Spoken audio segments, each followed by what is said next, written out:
I'm Allie Wagstaff, and I'm a nurse practitioner in Lone Tree, Colorado, and I was asked the question, as an injector, what would I look for in another injector if I was looking for a procedure?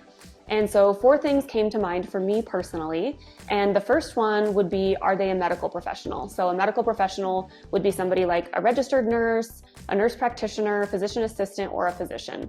And the reason that that's important to me is because these are medical procedures, and it's important that the person injecting me has a background with anatomy and physiology, that they've taken pharmacology classes so they understand the medications that they're injecting, they understand basically the processes of diseases, all of the bad things that could happen, and how to mitigate those risk factors. And so I really want somebody to know what they're doing and how to prevent any complications for me.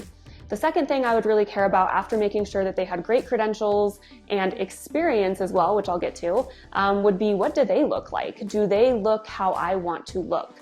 So for instance, we care a lot here at Elite Medical and Aesthetics about having a natural result. I don't want to walk into a grocery store and have somebody be like, oh my gosh, what did she have done? I want people to look at me and not think I've had anything done. They just think I look good for 36. So I would want to make sure that they look good so that we have a vision in line with each other for what we think good aesthetic results look like. Now, if I went in and saw somebody that was really overdone, or they had a little bit more of an obvious look that I'm not going for, then that probably wouldn't be the right injector for me.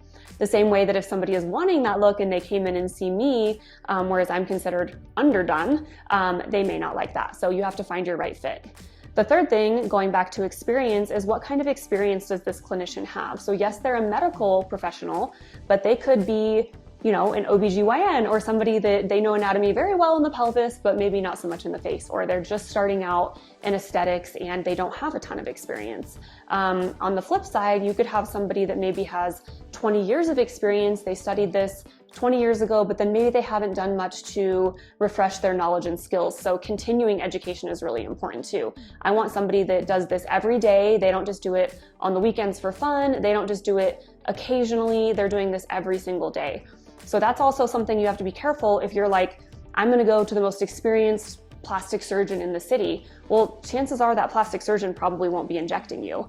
And if they are, they're probably not actually the most experienced injector because they're really good at surgery and they should be doing surgery. That's what they do. So they more likely have like a registered nurse, a nurse practitioner, or a PA injecting for them. And that's okay. You want to go to the person in their office that has the most experience. The last thing that's really important to me would be bedside manner. So how well does this person communicate? Are they okay with all the questions that I would have, especially as a medical professional? Can they explain things well? Because ultimately, you could find somebody that has the most experience, they've done tons of continuing education, they're really good at what they do, but they can't explain anything. So how do I know what to look for as a patient if there's a side effect or if there's a risk or even just what to expect? Procedures can be really scary, especially when you're talking about dermal filler procedures like a lip filler. And when you get crazy swelling or something happens and you may think it's wrong, were they able to communicate that with you? So bedside manner is really important. The main things that I would look for in an injector as an injector would be medical credentials. So are they a medical professional, such as a registered nurse, nurse practitioner, PA, or physician, or even, you know, there are some really great esthetician injectors, so long as they've taken those courses to make sure that they can be prepared for complications, or maybe they're in nursing school and they have really good support from their medical director to be available. So that caveat.